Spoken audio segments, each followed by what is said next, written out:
Gue tuh punya kebiasaan, kalau gue tidur itu nggak bisa kalau nggak di kamar gue sendiri.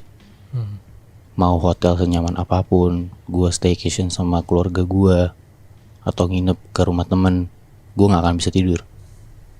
Gue nggak tahu itu kebiasaan baik atau buruk, tapi karena kebiasaan gue ini, ada satu kejadian yang bikin gue ketemu dengan hal-hal mistis.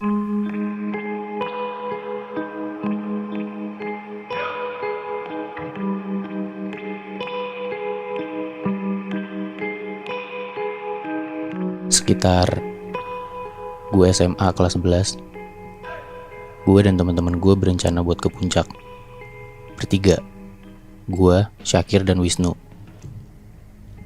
Kita sepakat buat berangkat sekitar jam 1 siang, naik motor masing-masing. Sekitar 1,5 jam perjalanan kita sampai. Akhirnya kita makan, nongkrong, ngopi, sampai sekitar jam 6-an. Itu udah mulai gelap dan mendung. Ya udah kita buru-buru pulang. Tapi ternyata gak lama setelah kita jalan berapa ratus meter, tiba-tiba langsung hujan deras. Akhirnya dengan keadaan basah kuyup, kita neduh di sebuah warkop. Kita nunggu berjam-jam sampai sekitar jam 10 malam. Gue lihat teman gue Wisnu. Dia biasanya orangnya berisik, cuman kok tiba-tiba dia diem. Ternyata pas gue cek, dia sakit. Kayaknya dia masuk angin gara-gara kebasahan tadi. Badannya anget. Akhirnya gue dan Syakir sepakat, ya udah kita nggak bisa lanjutin perjalanan pulang. Kita nginep aja. Kita cari villa, abis hujannya selesai. Jam 11-an, hujan udah reda. Ya udah akhirnya kita cari villa. Kita jalan sedikit dan lo tahu kan, biasanya kalau di puncak tuh ada orang yang nawarin villa. Iya, gue tau. Nah kita akhirnya pesen villa di mereka. Terus kita diajak dari jalan besar ke sedikit jalan kecil. Kita ditunjukin villa aja, sekitar 1 atau 2 kilometer lah. Kita sampai di villa. Villanya sebenarnya gak terlalu besar, emang villa kecil untuk stay a night aja. Kita masuk ke kamarnya juga kecil. Ketika lo masuk pintu, kamar sepetak.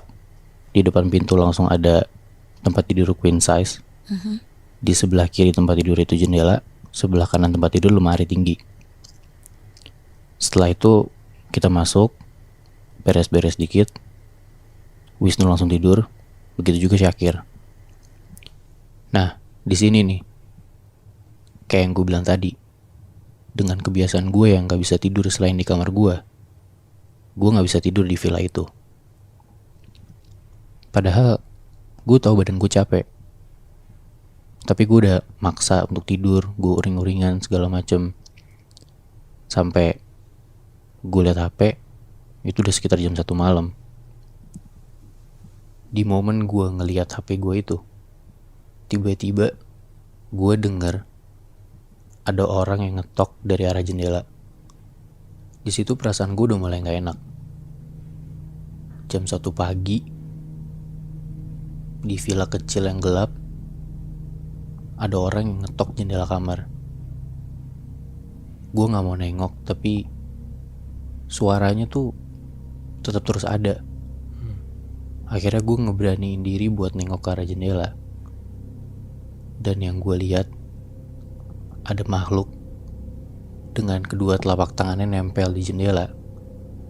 Dan yang lebih nakutin lagi, dia nempelin mukanya di jendela, matanya melotot, sampai gue bisa lihat dengan jelas banget kalau dia ngelirikin matanya kanan kiri, kayak lagi nyariin ada orang apa enggak di dalam. Anjir. Di situ gue takut banget. Gue langsung masuk ke dalam selimut. Gue gemeteran tapi gue nyoba buat gak gerak sama sekali. Posisinya, gue tidur di paling pinggir dekat lemari, Syakir di tengah, Wisnu paling dekat sama jendela. Gue takut banget. Gue masih kebayang banget muka si makhluk halus ini kayak gimana. Di situ gue nyoba banget buat tidur, Gue meremin mata gue dan gak ngebuat gerakan apapun.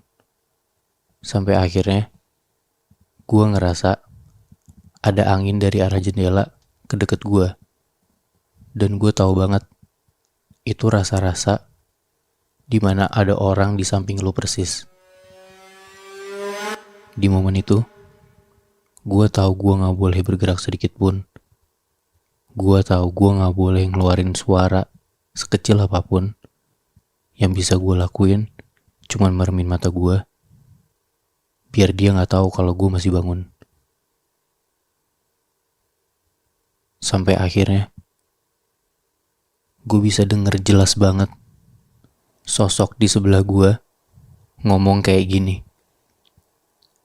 Yang itu tidur beneran. Yang tengah juga tidur beneran. Nah, yang ini nih pura-pura tidur. Anjir. Pas lo denger sosok itu ngomong kayak gitu, lo gak ngebuka selimut lo sama sekali? Gue gak berani banget Muy buat buka selimut gue. Emang kedua temen lu gak ngedengerin apa yang lu dengar malam itu? Gue yakin banget kedua teman gue emang udah bener-bener tidur. Dan kalau mereka denger ya harusnya mereka bangun juga kan. Iya sih. Lo nyeritain gak setelah pagi kalau misalnya malam itu lo dengerin ada suara yang ternyata mereka gak denger? Gue gak berani banget Muy buat cerita ke dua teman gue. Bahkan sampai sekarang gue gak cerita ke mereka. Sampai pagi pun gue langsung minta gue dan teman-teman gue langsung balik aja. Saking gue takutnya.